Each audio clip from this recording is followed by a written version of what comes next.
Have you ever been told you're too much, too loud, too soft, too emotional, too deep?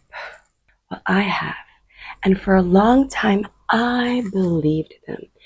I made myself small to feel safe and accepted, to fit in. But fitting in isn't freedom. Fitting in is fear dressed up in politeness, right? And I was tired of being polite with my soul. Now, I love to write.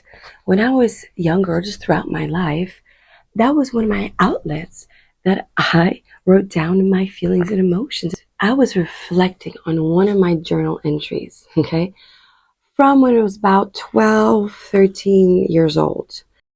And it said something like, why do I feel like I have to earn my place in my room? Right? I didn't know then, but that was the beginning of my questioning, my unlayering, the understanding of it all. I started seeing that much of what I believed about myself was borrowed. It wasn't mine. It was placed on me, upon me, and I absorbed it. So it's not a blame or a fault. It's just a learning lesson for all of us to process what is given onto us, and as adults to really figure out, and you really start as children if you can, is that serving me? That thought, that idea that I accepted, is that serving my soul, my well-being? Now let's talk about you, but through a quantum lens, okay? Because that's my specialty. I'm a quantum channeler. You come into this world as a pure spark, okay? Innocent and pure. That's your essence. Then the world starts writing it on you from parents and your guardians, your siblings, maybe even your pets, your cat, I don't know.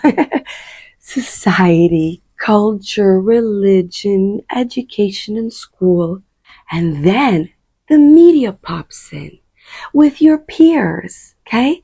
And also where you live, your geography, all of it, like layers of paint over you. But get this, that original spark, it's still glowing. It is your core essence inside of you underneath. You always have this. It just got dirtied up by all this other stuff, these other layers. So imagine two of you, one raised in, like, I don't know, nomadic tribe, okay, let's say, very spiritual, land-based life, okay, and the other was raised in the opposite of, let's just say, a luxury Fifth Avenue, atheist, logic-driven, okay. Now, two wildly different expressions, but guess what? Both still is you, because your essence at core doesn't change, but how you show it does, based on your stories and beliefs and culture and everything you absorbed from that experience. Here's where neuroscience backs it all up. So get this. Every thought you repeat form neuropaths, okay, in the brain. It's like carving a groove into your brain. The more you travel on it and in it, the deeper they get, like an old record. Now, beliefs are highways, but you can build new roads. You can rewire the ones that led into fear, not freedom, okay? Now, this is called neuroplasticity because it's malleable. Our brain is malleable, and it's why healing is possible for everybody, okay? Even animals, as long as they understand what's happening. So I don't know if we've gotten there yet. But the you who was once told to shrink, they're waiting for you to say something like, you're allowed to come out of it now. All of you, every little part of you, you're not too sensitive. You're just highly attuned. You're not emotional. You're honest. You're not too much. You're just quantum. Okay? Compared to the layers for a world that loves its boxes, okay? You're not a box. You don't fit in a box. So here's what I want to invite you to do.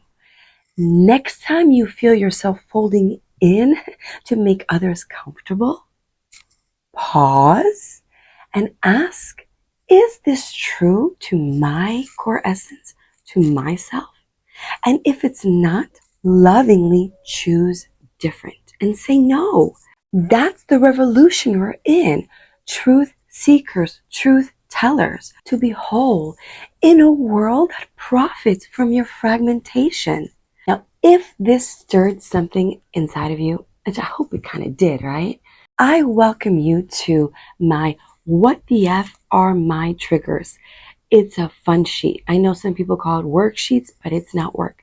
I created it to help guide you in finding your triggers in a lighthearted way, in a playful way. So when you do the worksheet, there's a lot of humor and a lot of joy from it, really, that I had making it, because you convert your triggers into something silly, something ridiculous, and you give it a name, and you give it a character. And when you see this worksheet, you understand what I mean. You're actually going to enjoy finding your triggers, because your triggers that have been created from impactful moments and experiences in your life, they're still inside of you and in you. You don't want them there. You want to kick them to the curb.